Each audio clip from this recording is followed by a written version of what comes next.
I don't care money. I need support from everyone. I call you and never answer me. I text you all the time. Please call me when you can.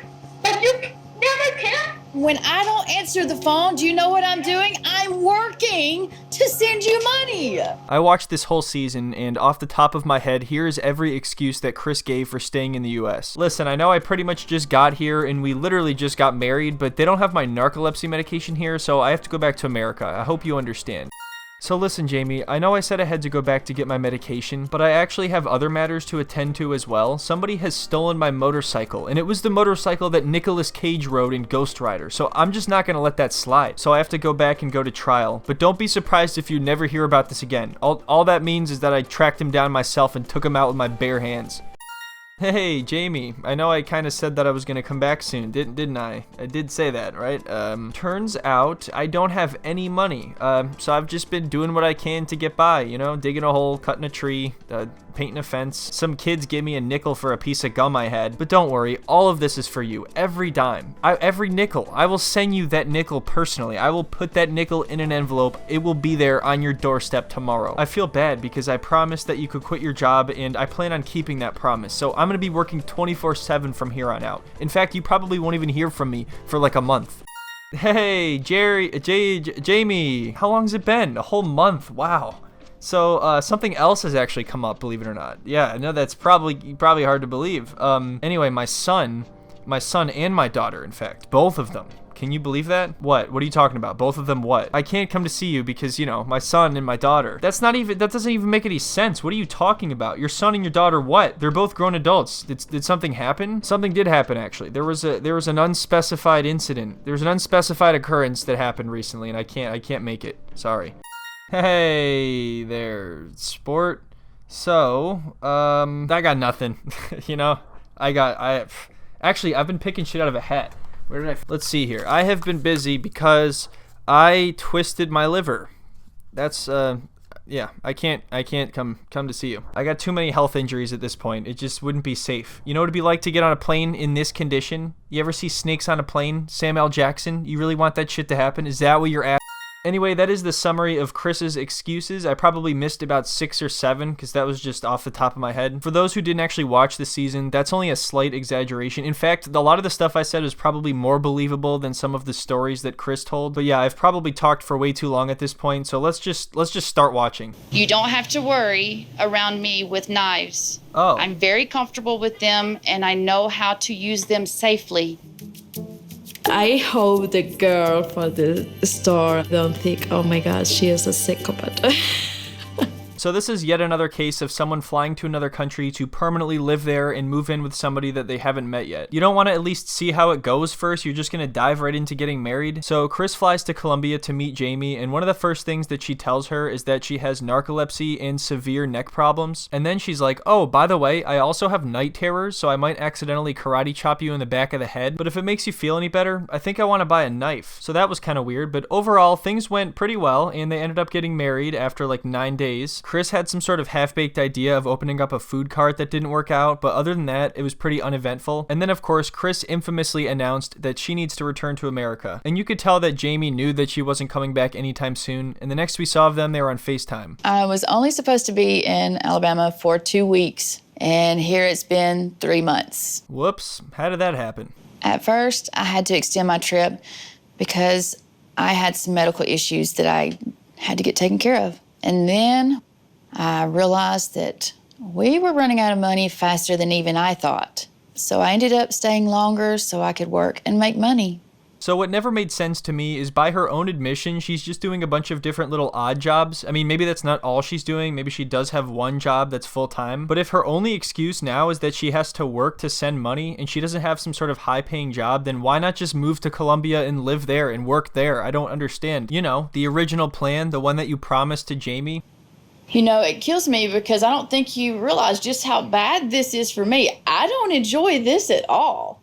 I want to be there just as much as you want me there. But I'm having to work here because I can work here. No problem. I could sit and pick apart her lies and inconsistencies for literally hours. It's actually unbelievable. And part of the reason I delayed making this video is because it gets so convoluted. She has said so many different things over the course of this season. Money is more important for her relationship. Okay. But The money, you eating and you having a roof over your head, and you're talking about money's more important to me. If money was important to me, I would be spending the money on myself. And see right there, I don't even think she's understanding what Jeymi is trying to say. She's saying that you actually being there is more important than you being able to stay here and work and send money. But I spend every dime sending money to you. Every penny I make goes to you. I don't care money. I need support for everyone. It turns out that it's likely she only sent her like $1,700, so I guess she sent all of the money that she earned in 6 months to her, which was $1,700. She was not talking to Jeymi for long periods of time. She said she couldn't answer the phone, she couldn't FaceTime, she couldn't get back to her. I think it's just a completely disingenuous excuse to say that you can't talk to your wife because you're working too much for her. Sorry, honey, I can't call you. I'm too busy collecting nickels from children. You called me 3 times. That's a lie. Look at yourself, Kris. There's no lie.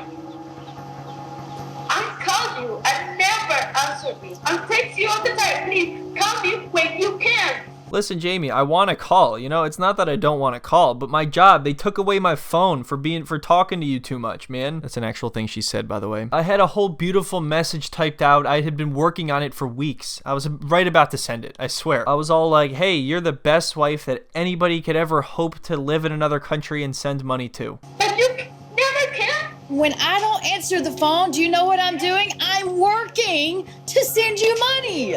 Every single time, without fail. Jeymi, every time you have ever called, she's working. I am doing any and every odd job I can get my hands on. Yard work, painting houses, pressure washing driveways. So I'm not able to answer the phone every time she calls. Dude, do you know how many people work their asses off and still have time to get back to their loved ones? Sorry, Jeymi, I was power washing a house for 3 weeks. I couldn't talk to you. I had no time. There wasn't a single opportunity. I had no window of time. And then it was really bad because it turns out I wasn't actually hired by anybody to do it. And when I say power wash, it was really more like a garden hose. And when I say house, it was actually more like a gopher. I was spraying a gopher with a hose and I couldn't get back to you. I don't have my phone on me. I don't keep it strapped to my face. I work. I don't keep my phone on me when I'm working. You don't call me never. It's the first time I look at you in 1 month. Yeah, I've been working for a whole month. I'm on break. God. Settle down. It's crazy because in the beginning of the season, I actually felt bad for Kris because she said she got into a car accident and had a serious neck injury. And then upon leaving the hospital, got into another car accident. Even at the time, I found the story unbelievable. And now I understand why. So anyway, Kris eventually does return to Colombia to try to rekindle their relationship, and it goes south within a day. A lot of people have pointed out that she has a very interesting method of jumping into the pool neck first, which is probably not the best idea if you have severe and chronic neck pain, which she claims that she has. I'm really happy and you trying to celebration my birthday, but you know I'm mad because you can come here for my birthday. Oh yeah, Kris missed her actual birthday, and who even knows what excuse she picked out of the hat for that one. I feel, can you lie to me? Because you promised me, I'm trying to understand your situation, your position, your problems, your son, but you married me and I don't feel that, you know? Yeah, I married you, but I didn't know about all this living together stuff. Since when is that part of the deal? I thought we were supposed to just be happily married, thousands of miles apart for the rest of our lives. Yes, I promised I would be here for your birthday. And I am so sorry that I missed it. I wanted to be here. But being a parent and being involved with somebody that has kids, you have to learn to understand that they are important. This blows my mind. Like, what is she talking about? Her kids are grown up. It's not like she has to take care of young children. And like I said earlier, did something happen maybe? But no, they never say. They never say what happened. Maybe she doesn't want to say for the show, but then you would think that Jeymi would understand more. But she doesn't understand, so I'm assuming that nothing actually happened and she's just saying random shit. Jeymi, you gotta understand that I have kids that are grown up. And when you have kids that are grown up, sometimes you gotta ghost your wife for 5 months. Because you promised me, don't worry about money anymore. Kris llegó a Colombia. En ese momento se venció una renta, ella la pagó. Acto seguido se fue y al siguiente mes pagó y luego dejó de pagar. See, they're always saying the complete opposite thing. Kris was like, oh, I've been working so hard here. Every single penny I've earned is going to you. And then Jeymi's like, oh no, she hasn't paid anything in a while, actually. So obviously I have to go with the more trustworthy person, but I guess it's just hard to believe someone could lie so much about so many different things. You want to talk about money, but the house you got Kris, is I need $150 more a month than what I agreed to. I need talk. I need you to listen to me. I can and talk to the man and say, I'm sorry, I not pay the rent today. I can pay tomorrow. You know, I keep trying to think of ways to explain this or to like analyze the situation, but it's kind of pointless now, you know? With these two during the season, every time I felt like I might kind of understand what's going on, some shit would come up and I'm like, wait, whoa, what? When did this happen? Why are they talking about this as if this was already a thing? I think it's too many lies for either of them to keep track of. I have I need to talk for first time with you. I'm trying to talk. Lower your voice right now, or we're done. I like it you say that. You want to scream right at now. me? I know, I like you say that because I remember and the last time I talked to you. Well, at least they got to do a cute little TikTok dance before this happened. That was nice. Kris got to do her neck dive and swing a knife around. I guess they had some good moments. Anyway, thank you so much everyone for watching. I hope you enjoyed the video. Don't forget to check out the Patreon and the podcast. The links for both of those will be in the description. And I hope to see you in the next one. Have a wonderful day. No, you cry to me and you get out. God damn it. I'm done. I told you to shut the up and you wouldn't listen. Done. That's not okay.